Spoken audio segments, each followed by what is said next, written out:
जय हिंद दोस्तों। Economics world में आपका स्वागत है। मैं हूं doctor Rajiv Ranjan, assistant professor department of economics, Deoghar college Deoghar.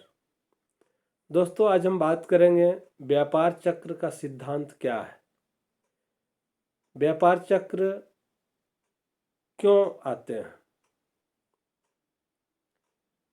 और बार बार फिक्स समय में, नियत समय में ही क्यों आते हैं। इन तमाम प्रश्नों का जवाब विभिन्न अर्थशास्त्रियों ने समय समय पर अपने अपने सिद्धांतों में देने का प्रयास किया है। मोटे तौर पर व्यापार चक्र के सिद्धांत को दो भागों में बांटा जा सकता है।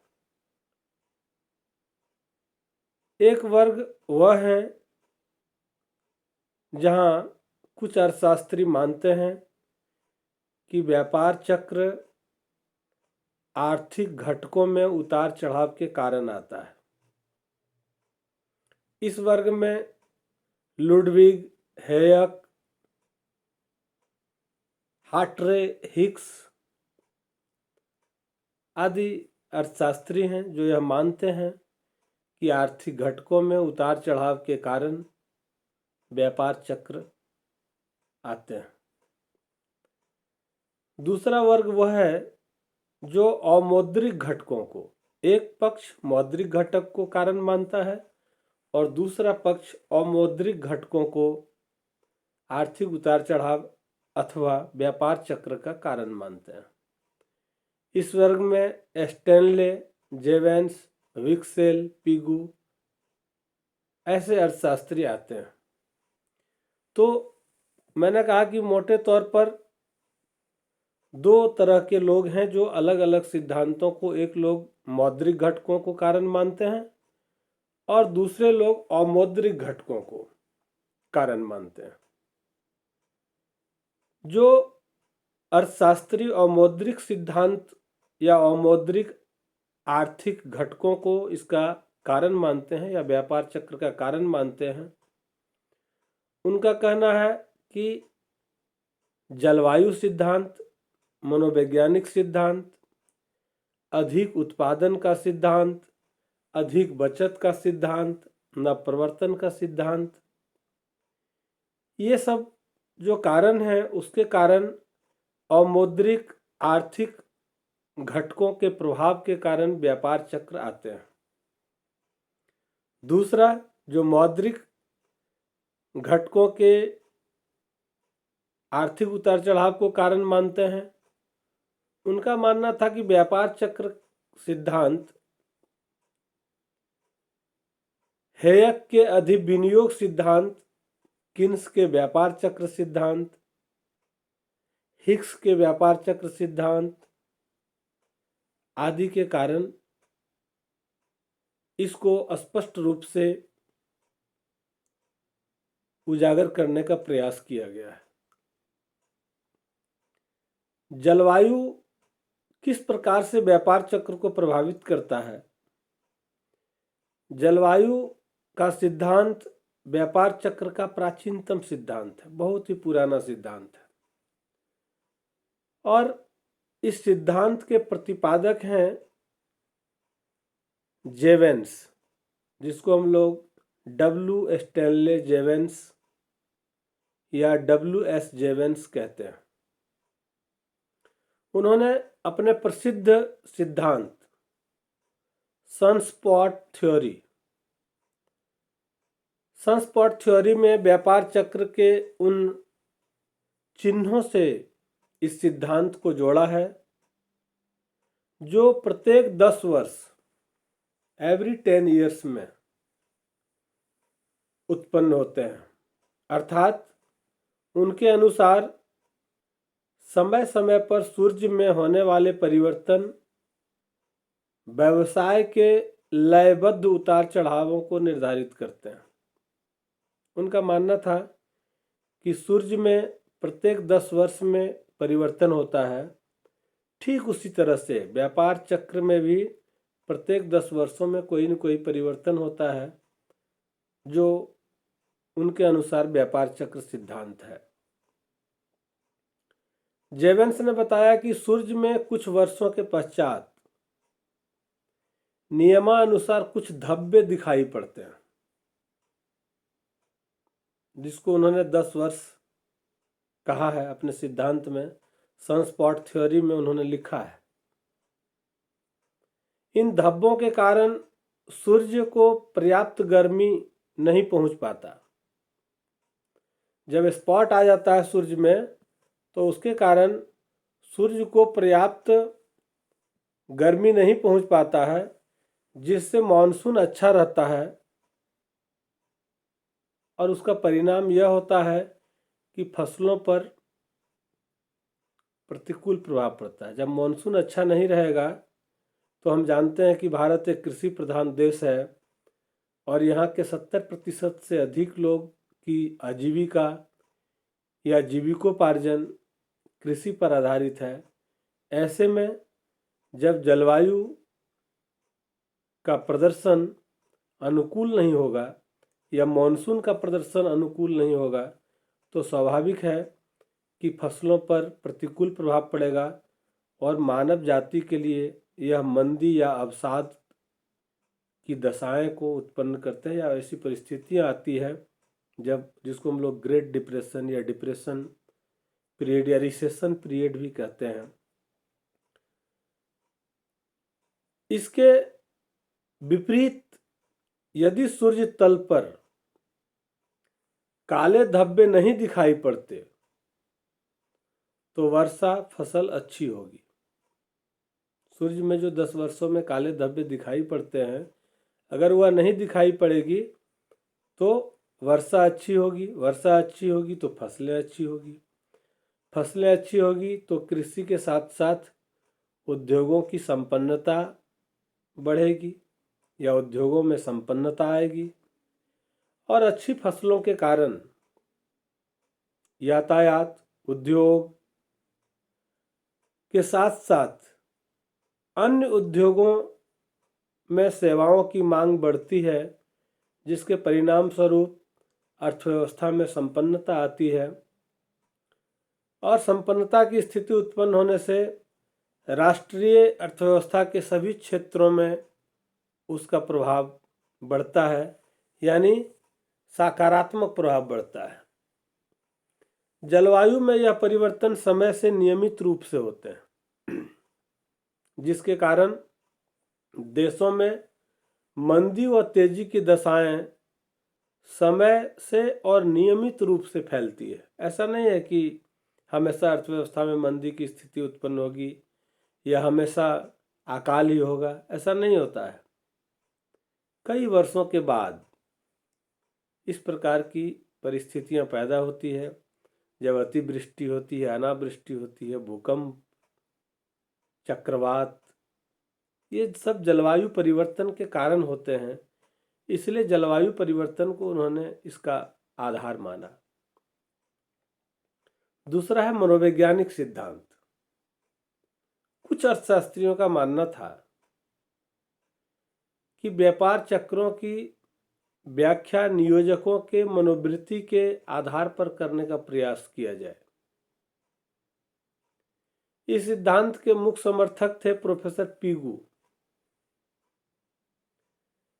पीगू ने कहा कि व्यवसायियों और उद्योगपतियों में क्रियाशीलता होने के कारण या क्रियाशील होने वाली आशावादिता एवं निराशावादिता,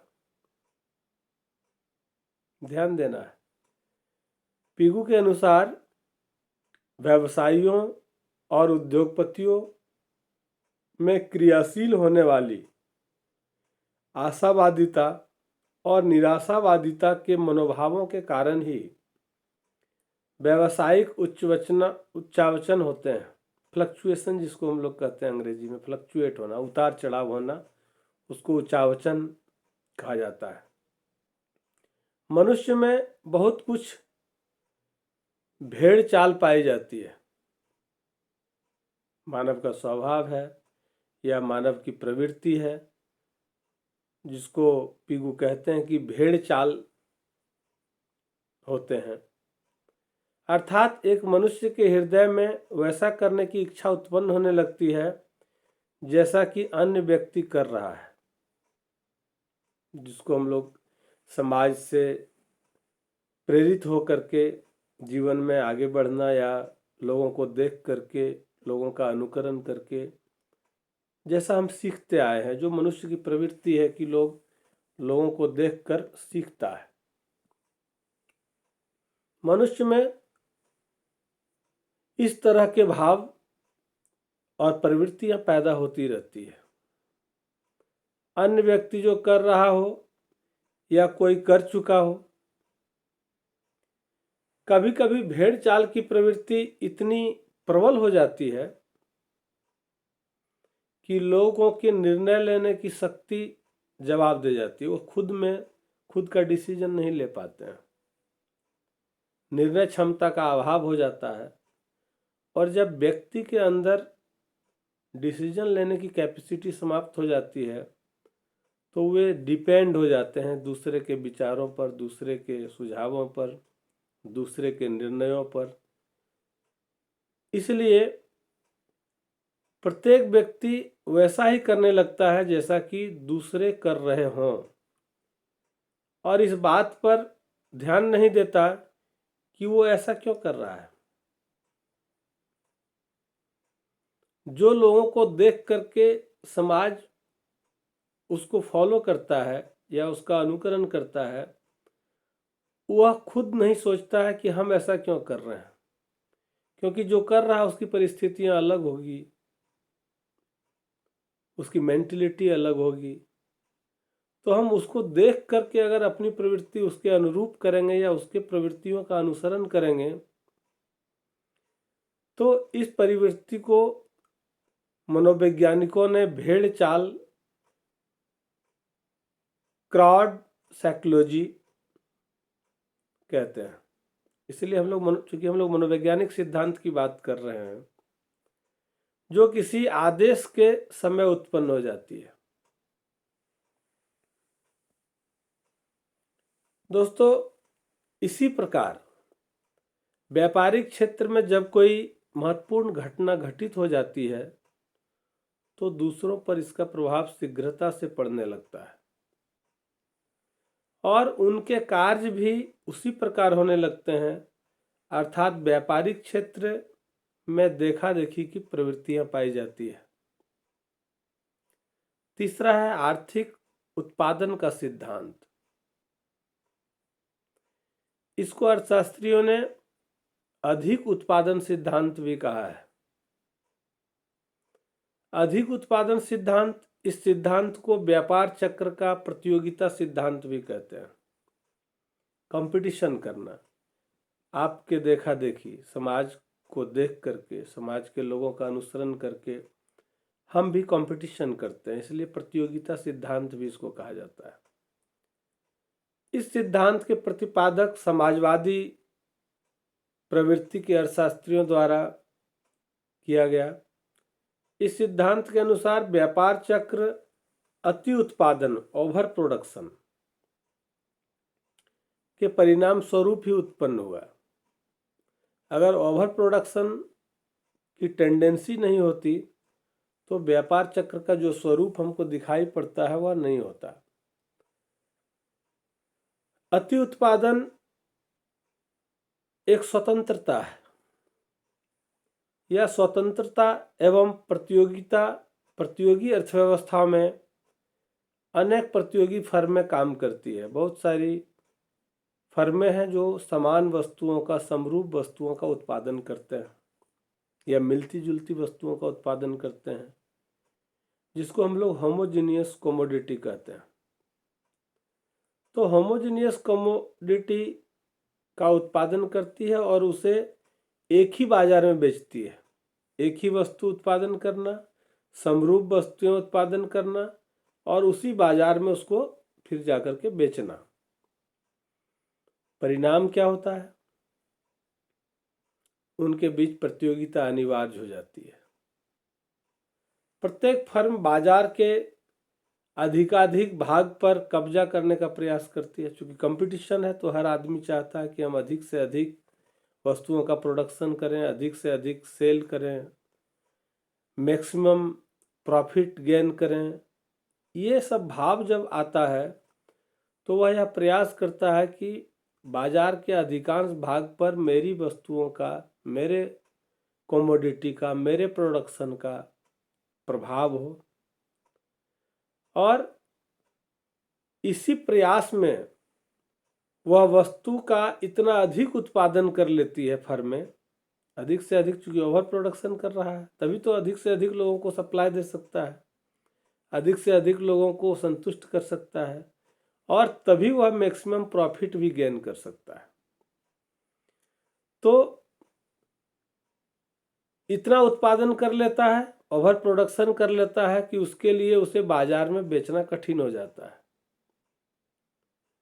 और उस प्रकार वस्तु का अति उत्पादन हो जाता है और बाजार में माल की बाढ़ आ जाती है। इतनी वस्तुएं उत्पादन हो गई कि बाजार में माल की बाढ़ आ गई। उत्पादन की इस स्थिति में वस्तु की कीमत कम होना अनिवार्य है, क्योंकि जब उत्पादन बहुत अधिक हो जाएगा, मार्केट में सप्लाई मैक्सिमम होगा और डिमांड कम होगा, तो स्वाभाविक है कि कीमतों में कमी आएगी। यही बात अन्य वस्तुओं के साथ होती है, सेम, सिमिलर है। चौथा है अधिक बचत का सिद्धांत। अधिक बचत का सिद्धांत व्यापार चक्र का अल्प उपयोग सिद्धांत, इसको हम लोग अंडर कंजम्पशन थ्योरी भी कहते हैं। अंडर कंजम्पशन थ्योरी क्या है? आधुनिक रूप में इसे हॉब्सन ने प्रस्तुत किया, या इसके प्रतिपादक हॉब्सन है। इस सिद्धांत के अनुसार पूंजीवादी अर्थव्यवस्था में प्रचलित आय संबंधी मूलभूत कारण है। आय संबंधी जो असमानताएं हैं, और उन असमानताएं के कारण ही व्यापार चक्र का जो मूलभूत कारण है वो असमानताएं हैं।